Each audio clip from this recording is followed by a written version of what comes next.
Et nous voilà avec l'un des avocats français qui fait beaucoup parler de lui ou toujours parler de lui. S'il ne plaide pas, il sort un livre. S'il n'écrit pas, il rédige un papier dans la presse. S'il n'écrit pas un papier, il participe à une interview. S'il participe à une interview, il fait un colloque. Et s'il ne fait pas un colloque, il est dans les réseaux sociaux. Il poste sur Instagram, sur Facebook, sur Twitter. Il écrit, il traduit, il essaye. Il est spécialiste et collectionneur d'art africain en plus. Autant dire que notre invité aujourd'hui, c'est dément. C'est un genre de cyborg. Et en plus, il a plein d'ennemis. Et ça nous laisse encore moins indifférents. Merci Emmanuel Pierrat de nous accueillir dans votre cabinet. Bonjour Valérie Abécassis. On voulait vous recevoir depuis longtemps, car vous êtes l'un des spécialistes du droit littéraire, du droit artistique, du droit à l'image, de la propriété intellectuelle et de la censure. Et vu l'époque, on s'est dit que c'était un bon argument pour que vous veniez dans une émission culturelle. Donc on voulait commencer par la censure. Emmanuel Pierrat, vous avez consacré des ouvrages à ce mot, à ce nom féminin. Qu'est-ce qui a changé aujourd'hui en littérature? Qu'est-ce qu'on peut dire? Qu'est-ce qu'on peut écrire? Ou qu'est-ce qu'on ne peut plus écrire? On peut écrire heureusement encore beaucoup de choses dans des pays démocratiques, que ce soit la France ou Israël ou les États-Unis ou un certain nombre de pays européens, mais néanmoins beaucoup de restrictions s'accumulent et se rajoutent. D'un point de vue simplement, par exemple, un peu de territoire ou de littérature française, il y a officiellement une liberté d'expression et 400 textes à peu près qui la diminuent, l'entrave de la diffamation, l'outrage aux bonnes mœurs, la vie privée, les messages à caractère évidemment raciste, antisémite, etc. Mais tout cela, pris dans son ensemble, même porté par de justes valeurs, est un ensemble de mesures qui visent à restreindre ce qu'un écrivain peut éventuellement dire dans un roman ou dans un essai.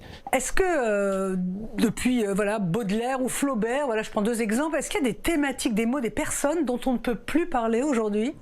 Il y a des dynastie entre guillemets de mots ou de thèmes qu'on ne peut pas aborder en littérature facilement avec des changements de regard de la société. Vous me citez Baudelaire et Flaubert que j'ai mis en scène dans un livre qui s'appelle 1857 qui est la grande année de la censure en France puisque sont poursuivis Gustave Flaubert pour Madame Bovary en janvier, Charles Baudelaire pour Les Fleurs du Mal en juillet et Eugène Sue pour Les Mystères du Peuple, grand roman en novembre, tout ça la même année par le même procureur et les trois par cause de l'outrage à la morale publique et religieuse et aux bonnes mœurs, ça veut dire essentiellement parce qu'ils mettent en scène des femmes adultérines, des personnages qui ont une vie extra-conjugale ou qui aiment l'amour.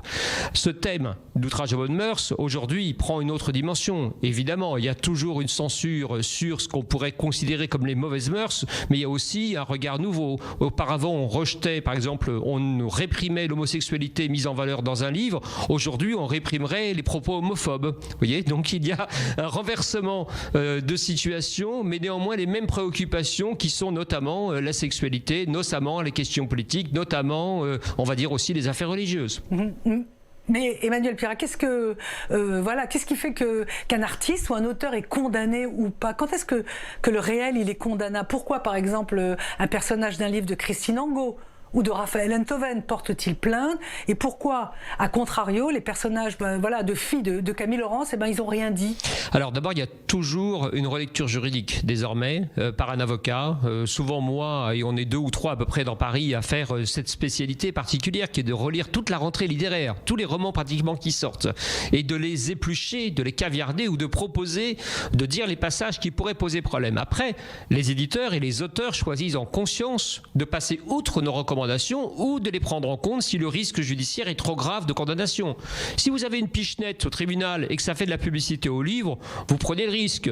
Si en revanche il y a un risque d'être interdit et de ne plus pouvoir même vendre un exemplaire et d'avoir une condamnation record, ce que prononcent très souvent les tribunaux avec des sommes qui n'ont rien à voir avec l'économie du livre et de la culture, pensent tous que les livres se vendent à des millions d'exemplaires, ce qui n'est malheureusement pas le cas, alors dans ce cas vous faites très attention et vous retenez un peu la plume de votre auteur. Alors je prends 2 exemples de votre carrière, parce que vos clients sont innombrables, Agnès Varda, Stéphane Echer, en passant par Jean Nouvel, bref, voilà. Parlons de livres. Pourquoi la famille de Yann Moix vous a-t-elle saisi? Pourquoi? Et pourquoi les descendants de Victor Hugo vous ont-ils demandé de ne pas laisser sortir une suite aux Misérables, parce que là aussi vous êtes censeur, vous avez fait interdire cette suite des Misérables, donc ça veut dire qu'on ne peut pas non plus imaginer ce qu'on veut, donc on n'est pas libre. Alors, on est de deux cas de figure très différents. Le plus simple peut-être, Victor Hugo. Victor Hugo, grand auteur, immense génie littéraire, tombé dans le domaine public, donc a priori on peut le reproduire librement, on peut en faire presque ce qu'on veut, si ce n'est qu'il existe un droit moral, c'est-à-dire un droit qui ne connaît jamais le domaine public, qui ne s'arrête jamais, qui est le droit de ne pas modifier ou de dénaturer une œuvre.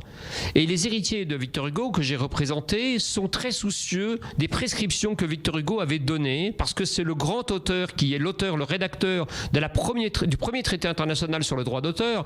C'est l'auteur d'un nombre incalculable d'articles et de livres sur la peine de mort, sur la justice, sur le droit d'auteur. Donc on a affaire à un auteur, un écrivain qui a donné des instructions précises sur ce qui était possible ou pas sur son œuvre. Il dit notamment à propos des suites littéraires, et l'enjeu était une suite apportée aux Misérables et lancée de façon mondiale, il dit dans une préface, ni greffon ni soudure, pour signifier qu'il ne veut pas faire subir ce que Alexandre Dumas, son ami, lui-même faisait subir à ses propres livres, c'est-à-dire une fois fait Les Trois Mousquetaires, ensuite inventé 20 ans après, puis inventé ensuite Le Vicomte de Bragelonne, faire des suites, des sequels ou des préquels comme vous voudrez, qui permettent d'alimenter et de feuilletonner à partir d'un livre à succès. Et Victor Hugo a dit non.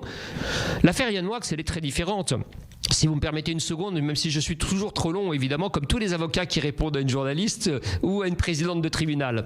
L'affaire Yann Moix, on est dans quelque chose où j'ai attaqué un livre là, parce que les parents de Yann Moix se retrouvaient décrits par leur fils dans Orléans, ville où ils habitent, comme ayant été des bourreaux d'enfants, alors que cette affirmation, cette accusation n'avait jamais été portée par l'intéressé une seule seconde auparavant, ni devant la justice, ni ailleurs, et ils ont pris sur la tête quelque chose qui était un lancement de livre destiné à avoir le prix Goncourt, qui les jetait en pâture de leurs amis, de leurs voisins, de leurs concitoyens, de leurs proches, de leurs petits-enfants. Vous aviez défendu Michel Houellebecq lorsqu'il a été condamné. Il n'a pas été condamné, chère Valérie Abécassis. Nous avons gagné le procès, merci.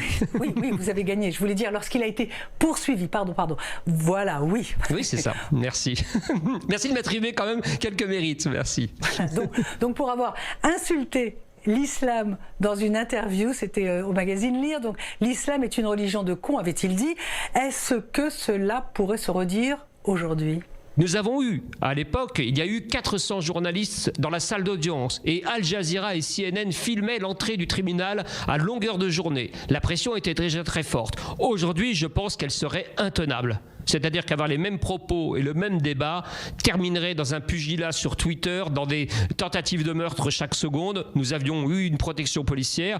Aujourd'hui, ça serait littéralement impossible même de penser et de dire cela, alors que cela est possible de le dire selon la loi républicaine et française telle que l'a jugé le tribunal en notre faveur en 2002.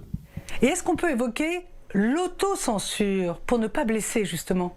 Oui, bien sûr, l'autocensure a toujours existé, mais c'est la forme la plus dangereuse aujourd'hui de censure, parce que, encore une fois, la censure, elle s'est privatisée, elle a pris des formes de plus en plus violentes. Il y a quelques années, l'idée qu'on aurait une fatwa physique contre un écrivain était inimaginable. On pensait qu'on risquait des dommages et intérêts, qu'on risquait une amende, qu'on risquait le caviardage d'un paragraphe. Mais désormais, il y a des appels à la haine, des appels au meurtre, des gens qui manifestent de façon violente pour entraver des pièces de théâtre à la Sorbonne. Et Chille, par exemple, avec les suppliantes, des choses inimaginables, des gens qui bloquent des théâtres, qui menacent et font véritablement des actes agressifs. Et donc, si vous ne vous autocensurez pas, vous exposez non seulement votre propre vie, mais éventuellement celle de vos proches, de vos enfants.